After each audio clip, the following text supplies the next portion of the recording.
Akkam jirtu hordoftoota Fataa Tiitooriyaal. Maqaan koo Faameksiin jedhama.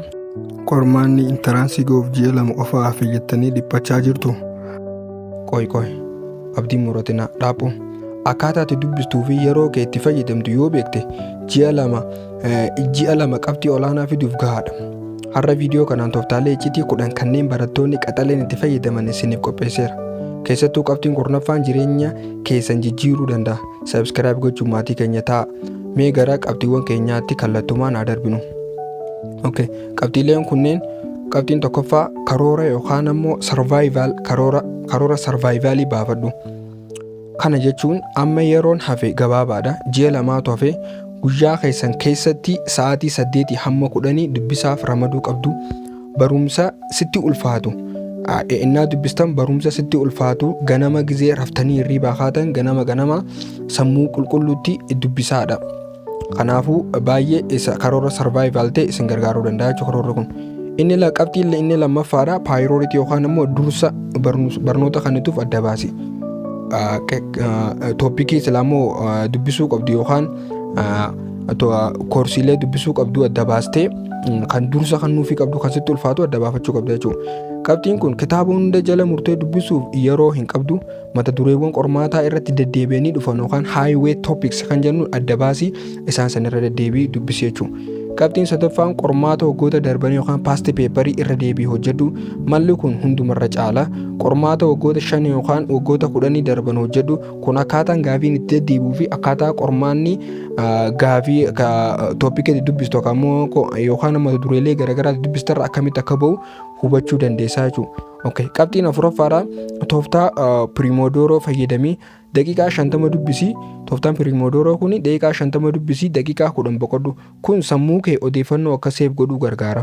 Daqiiqaa amma fakkeenya toopikii tokko fudhattanii yookaan ammoo chaaptarii tokko fudhattanii innaa dubbistan chaaptarii sana daqiiqaa 50 fokus gootanii yoo niifi kan dubbistan taate daqiiqaa 50 gizee geesse boqonnaa fudhatu daqiiqaa 10f.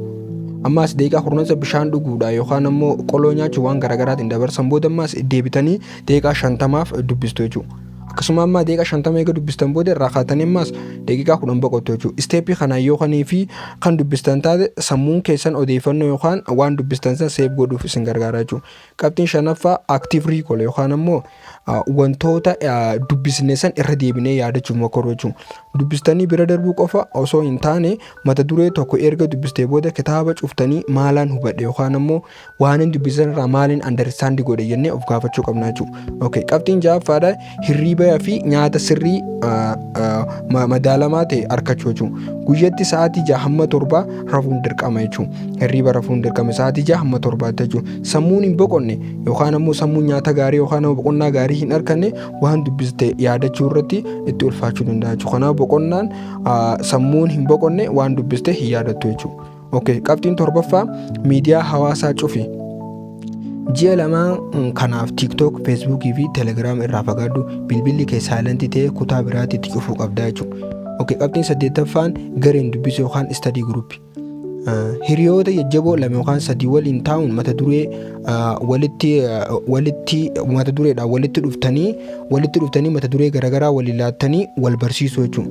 Akkasumallee mata duree isinitti ulfaatee ati an mata duree kana natti ulfaatee yoo ta'e hiriyaa kee kaaniif inni san laafachuu mala yookaan inni san understand godhuu mala inni waan sitti ulfaatee ati si biratti understand gootee isaaf salphaatti ibsuu dandeessa waan ta'eef mata duree irra dubbistan sana takkaan waan dubbistan san irraa wal gaggaafatanii dubbisuudha jechuudha. Nama barsiisuun ammaas waan dubbistan san akka isaan barattoota gootee akka isaan ammoo ati immoo mataa kee barsiisaaf gootee yoo isaanii kan ibsite taate namni barsiisu caalatti hubate jechuudha.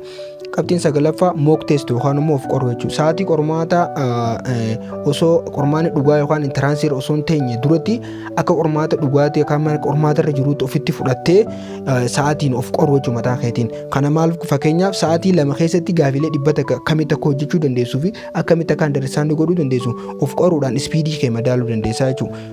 Qabxiin 9ffaadha ofitti amanamummaadha jechuun ni dhuma. Inni kun hundumarra caalaa barbaachisaadha. Inni kun hunda caalaa sammuu keetirratti hojjechuu barbaachisa. Naan danda'a naan darba jedhi of amansiisi guyyaa kee amantiin jalqabe yookaan ofitti amanuudhaan jalqabe jechuudha. Xumura irratti erga Hordoftoota koo qabxiiwwan kunneen yoo hojiirra oolchitan milkaa'inni keessan dhiyoodha. Isin keessan barumsa kamtu caalatti isinitti dhiphise komentii irra naa barreessaa. Ani immoo furmaata isaa viidiyoo itti aanuun isiniif dhufa. Viidiyoon kun yoo isinitti tole like share gochuun hin dagatinaa. Hiriyoota keessaniifis share godhaa. Barnoota dabalataa fataa tiitooriyaa subscribe godhaa. Hamma viidiyoo itti aanu wal arginutti nagaan turaa. Milkaa'ina gaarii.